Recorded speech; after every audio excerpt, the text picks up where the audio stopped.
தமிழ் திரையுலகில் எம்ஜிஆர் எப்படி உச்சத்தில் இருக்கும்போதே அரசியலில் நுழைந்து ஆதிக்கம் செலுத்தினாரோ அதே பாணியில் தளபதி விஜயும் தமிழ் சினிமாவில் முன்னணி நடிகராக இருக்கும் போதே அரசியலில் கால் பதித்துள்ளார். தமிழக வெற்றி கழகம் என்று தனது கட்சியின் அறிவிப்பை தொடர்ந்து ஒப்பந்தமாக்கியுள்ள ஒரு சில படங்களில் நடித்துவிட்டு முழு நேர அரசியல்வாதியாக ஈடுபட போகிறார். தற்போது வெங்கட் பிரபுவின் இயக்கத்தில் கோட் திரைப்படத்தில் நடித்து வரும் தளபதி படப்பிடிப்புக்காக ரஷ்யா செல்ல உள்ளார். அதே சமயம் விஜய் 69 படத்திற்கான கதை விவாதமும் இயக்குனர் தேடலும் பகுதி வாரியாக நடைபெற்று வருகிறது.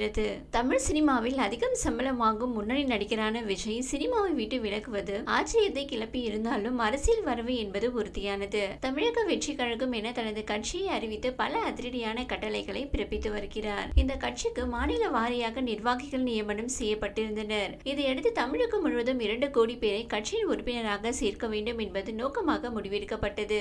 2 கோடி பேர் இலக்கு என்பதால் இதற்கான சாத்தியக்கூறுகள் என்னென்ன என்று ஆராயப்பட்டன. அதன்படி இது தொடர்பாக நடந்த ஆலோசனை கூட்டத்தில் சிறப்பு செயலி மூலமாக இந்த உறுப்பினர் சேர்க்கையை நடத்துவது என தீர்மானிக்கப்பட்டது. தமிழக வெற்றி கழகத்தால் நவீன வசதிகளுடன் உருவாக்கப்பட்ட இந்த சிறப்பு செயலி மூலம் உறுப்பினர் சேர்க்கை முகாம்களை நடத்துவது என்றும் மாவட்ட, நகர, பேரூர், ஒன்றிய, ஊராட்சி, வார்டு வாரியாக முழுவீச்சில் நடத்தி முடிக்கப்பட்டு புதிய உறுப்பினர்களை சேர்க்க வேண்டும் என்பதும் தீர்மானிக்கப்பட்டது. அதன்படி உறுப்பினர் சேர்க்கைக்காக வாட்ஸ்அப், டெலிகிராம் இணைய பயனர்களுக்கென தனித்தனியாக QR குறியீடு அறிமுகம் செய்து அதன் மூலம் செயலியை பயன்படுத்தி உறுப்பினர் சேர்க்கை பணி தொடங்குவது என்றும் முடிவானது. இப்போதைக்கு தேர்தலில் போட்டியில்லை என்றாலும் 2 கோடி உறுப்பினர்கள் மட்டுமே முதல் இலக்கு என்று முடிவு செய்துள்ளதால் தமிழக வெற்றி கழகத்திற்கு செயலி மூலம் உறுப்பினர்களை சேர்க்கும் பணிகள் ஆரம்பமாயின.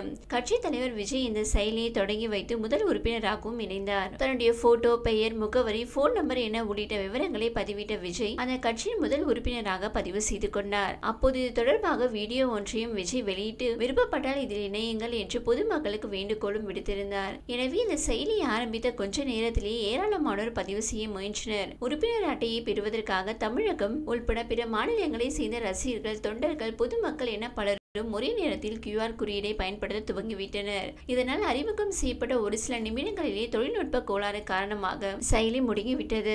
வாட்ஸ்அப், டெலிகிராம் செயலி என அனைத்து தளங்களுமே முடங்கியது. இது அக்கட்சியினரிடையே பரபரப்பை ஏற்படுத்தியது. பிறகு சில மணி நேரம் கழித்து அனைத்து தளங்களும் பயன்பாட்டுக்கு வந்ததாக சொல்லப்பட்டாலும் செயலி முடங்கி இருப்பதாக தகவல் வெளியாகியுள்ளது. 234 தொகுதிகளை 100 மாவட்டங்களாக பிரித்து பொறுப்புகள் வழங்க உள்ளதாகவும் தமிழக வெற்றி கழகம் முடிவு செய்துள்ள நிலையில் திடீரென இப்படி ஒரு சிக்கல் ஏற்பட்டுள்ளது.